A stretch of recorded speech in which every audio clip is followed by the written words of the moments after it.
the government right now does have more money in its sleeve than what it might have imagined, but it really wants to continue to drive this unemployment rate down because that means it gets more taxes from PAYE taxpayers. What's the way that you believe they can stimulate industry to invest and start to create more jobs? Well, these are the big questions, Ross, because the last budget, not that long ago, in October last year, found that non-mining business investment would be down about 19%, almost 20% during the course of this year, and that's been proved to be right. So the budget's got to have two objectives from a business point of view. One is it has to be able to keep confidence levels up and confidence in our ability to recover. That's step one. If we don't have confidence, we all go backwards. And the second point is that it needs to find ways to encourage businesses to invest in technology. We're talking more and more about digital transformation. That's very important that they do that, but also to invest in research and development and invest in people capability. So there's two sort of big issues that business talk about all the time now, repeatedly. One is border closures, both international, and there's obviously not a lot that's going to happen anytime soon on that, but also state borders, keeping those open. That plays into confidence. And two is the massive and very alarming skill shortages that we're now seeing emerge in our economy, from high skills right through to semi-skills to very low-skilled jobs.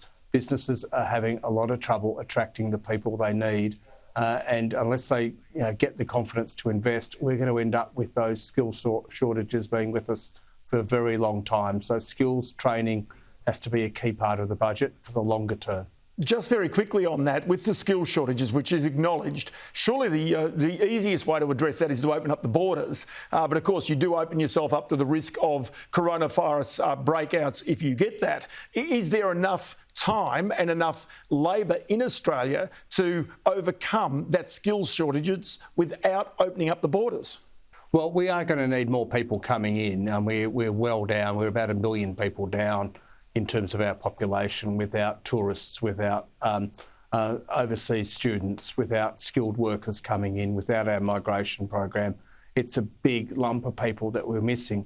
But we do have, within our economy, although we're having very good signs around unemployment, we have significant underemployment that we need to address. And those skills gaps I mentioned are a big driver of why those jobs aren't being able to be filled, because we just don't have people with the requisite skills to do the requisite jobs that we need done. So let's go here to Bob Deutsch. And Bob, one of the issues here, the government, as we're saying, has got plenty of money, up its sleeve at the moment. But the question is what it does with it. I mean, it almost, is the cynic in me that says that we're almost not close enough to a federal election for them to be handing out big money as tax cuts, although clearly they might have the scope to do so if they wished. Well, there would be scope for tax cuts, and certainly the stage 3 tax cuts that the government has already advocated for is a possibility that they may be brought forward. I think I agree with you. I think the cynic in me also suggests that this is unlikely to happen in this budget, but certainly perhaps next year it would be a good move to bring those stage 3 budget tax cut reductions forward.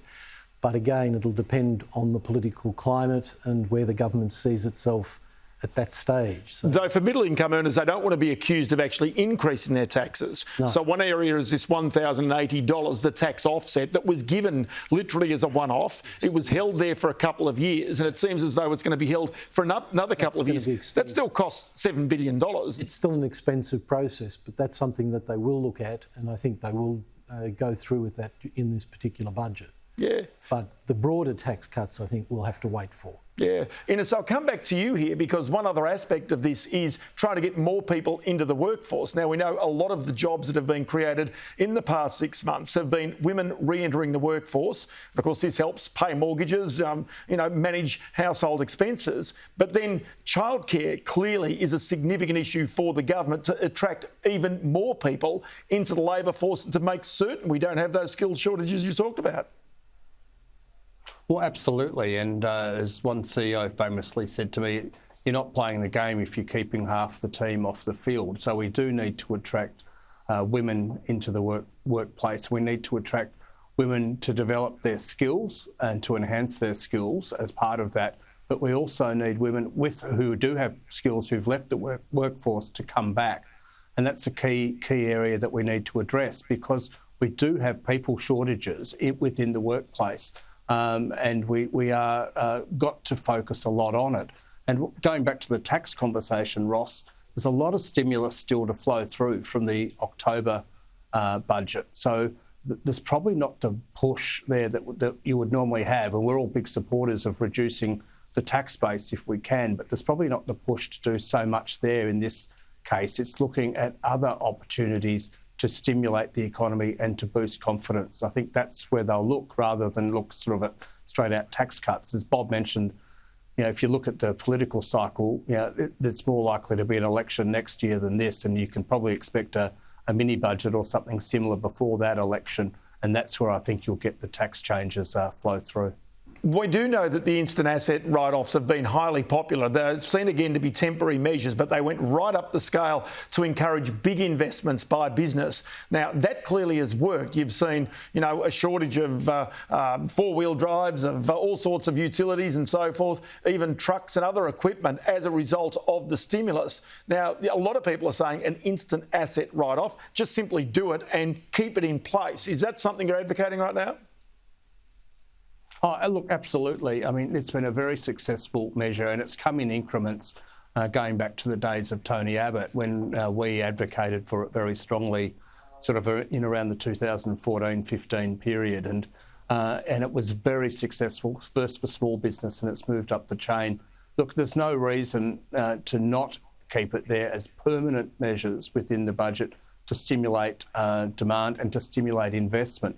The big issue that business is having at the moment, which you touched on, is getting the parts that it needs, the equipment that it needs, that it will normally use the instant asset write-off for, because we've got big shortages globally of product. It's harder to move it around at the moment. We've got bottlenecks at ports and the like.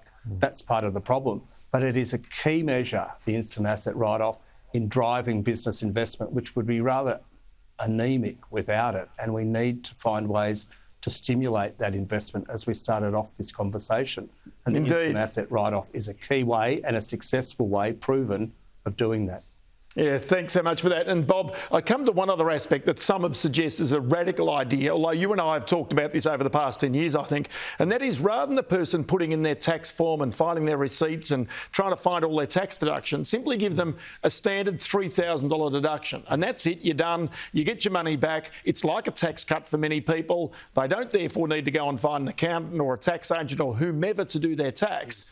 The question is, do you reckon the government's brave enough to do this? Look, I don't think they are. We've talked about this a number of times. It's an idea that's been around for many years, and many other countries have done precisely this. The UK, the US, various other countries have done this, or versions of it.